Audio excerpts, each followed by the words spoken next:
जानवी कपूर ईशान खट्टर की film Homebound Oscar 2026 में हुई शॉर्टलिस्ट, टॉप 15 में बनाई जगह।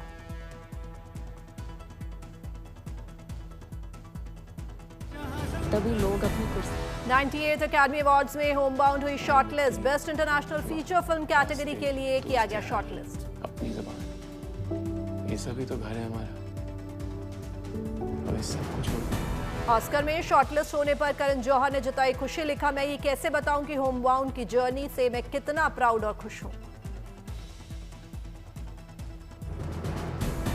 मोहनलाल की फिल्म वृषभा का ट्रेलर जारी, क्रिसमस के मौके पर सिनेमा घरों में होगी रिलीज।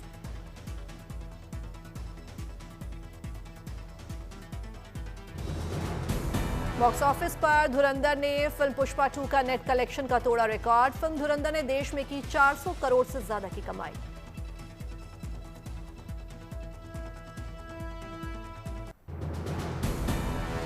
इथियोपिया में प्रधानमंत्री मोदी को दिया गया सर्वोच्च सम्मान, द ग्रेट ऑनर निशान ऑफ इथियोपिया। पहली बार विदेशी राष्ट्र प्रमुख को यूटोपिया का सर्वोच्च सम्मान मिला। प्रधानमंत्री मोदी ने सम्मान के लिए जताया आभार, कहा विश्व की अति प्राचीन और समृद्ध सभ्यता द्वारा सम्मानित किया जाना गौरव की बात। इथियोपिया में वंदे मातरम की गूंज, प्रधानमंत्री मोदी भी झूमकर बजाने लगे तालियां। पीएम मोदी को द ग्रेट ऑनर निशान ऑफ इथियोपिया से किया गया सम्मानित।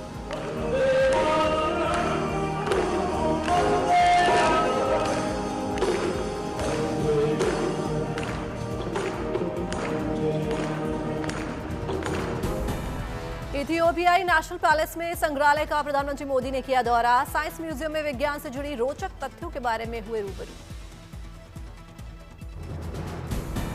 भारत इथियोपिया के बीच द्विपक्षीय वार्ता, दोनों देशों के प्रधानमंत्री मौजूदगी में कई अहम समझौतों पर हुए हस्ताक्षर। भारतीय नौसेना की ताकत बढ़ाने वाली शानदार न्यूज, नौसेना के बेड़े में शामिल हुआ MH-60 रोमियो हेलीकॉप्टर। गोवा में INS हंसा पर रोमियो हेलीकॉप्टर के दूसरे स्क्वाड्रन INAS 335 किया गया कमीशन। नौसेना प्रमुख दिनेश के त्रिपाठी हुए शामिल। रोमियो हेलीकॉप्टर से हिंद महासागर क्षेत्र में सेना की क्षमता में होगी बढ़ोतरी। अत्याधुनिक हथियारों की निगरानी और खोज बचाव के काम में आएगी तेजी। मल्टी मिशन हेलीकॉप्टर है MH-60 रोमियो हेलीकॉप्टर, टारपीडो और मिसाइल से लेकर एडवांस प्रिसीजन किल वेपन सिस्टम, रॉकेट दागने में भी सक्षम। सोनोव्यू लॉन्च सिस्टम से लैस होने के कारण दूर से ही पनडुब्बियों का पता लगाने में सक्षम। गहरे समुद्र में दुश्मन की पनडुब्बियों का बचना होगा मुश्किल।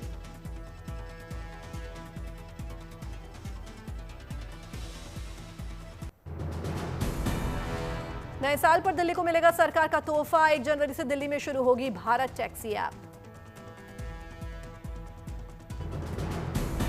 ओला, उबर और रैपिडो का बनेगा विकल्प। ऐप से यात्रियों को सुरक्षित पारदर्शी राइड मिलेगी। भारत टैक्सी ऐप से सर्च प्राइसिंग पर लगेगी लगाम। दिल्ली में 56,000 ड्राइवर्स ने करवाया पंजीकरण। पटना में बनेगा देश का पहला पावर म्यूजियम। 50 साल पुराने पावर हाउस को मिलेगी नई पहचान। 3 एकड़ जमीन पर तैयार होगा पावर म्यूजियम। शिक्षा, शोध, विरासत, संरक्षण और पर्यटन के क्षेत्र में बिहार को मिलेगी नई पहचान। रुद्रप्रयाग में 15 वर्षों के बाद शक्तिपीठ काली मठ की मां काली ने कई गांवों का किया भ्रमण। मां काली के दर्शन के लिए लगी भक्तों की भीड़। आगामी 14 जनवरी को अलकनंदा और भागीरथी नदी के संगम स्थल देवप्रयाग में गंगा स्नान करेगी मां काली।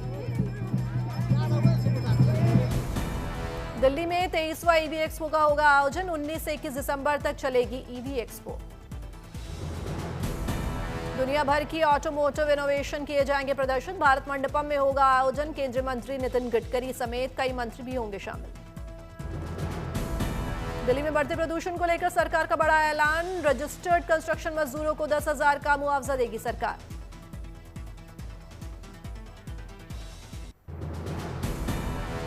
घने कोहरे और ठंड पर भारी आस्था। अयोध्या में रामलला के दर्शन के लिए उमड़े भक्त। सुबह से ही लग रही है लंबी लंबी कतारें। दिल्ली में आर्मी एग्जीबिशन में फोल्डेबल कंक्रीट की झलक, जो पानी डालते ही चट्टान जैसी मजबूती ले लेता है। ये तकनीक सीमावर्ती इलाकों में कुछ ही घंटों में बंकर और शेल्टर बनाने में सक्षम। भारतीय सेना ने नाइट विजन सिस्टम के लिए स्वदेशी क्रायो कूलर किया विकसित। अब 25 लाख का आयात घटकर 4 लाख में बनेगा, जिससे सालाना करोड़ों की बचत होगी। सेना का drone forensic tool Skynet Intel से दुश्मन ड्रोन की करेगी छुट्टी। यह सिस्टम उड़ान मार्ग, लॉन्च लोकेशन और मिशन का मकसद तक उजागर कर देता है। आर्मी एग्जीबिशन में फायर फाइटिंग रोबोट पे, जो खतरनाक आग वाले इलाकों में इंसानों की जगह काम करेगा। थर्मल कैमरा और रिमोट कंट्रोल से लैस ये रोबोट तीनों सेनाओं में होगा शामिल। हिमाचल प्रदेश के लाहौल स्पीति के कोकसर में झरने का पानी जमा। कई इलाकों में तापमान -15 से 20 डिग्री पहुंचा। झरने के साथ साथ पहाड़ों से रिसता पानी और छोटे नालों का पानी भी जमा। आने वाले दिनों में यहां बर्फबारी की संभावना। कोकसर इलाके में 4 से 5 फीट जमती है बर्फ। लोगों पर दिखने लगा है मौसम के बदलते मिजाज का असर। रात के समय में -20 डिग्री तक पहुंच जाता है यहां का तापमान। प्रशासन और स्थानीय लोग हालात से निपटने के लिए बरत रहे हैं सतर्कता। ठंड से बचने के लिए लोग ले रहे हैं अलाव का सहारा। बर्फ देखकर पर्यटकों के खिले चेहरे।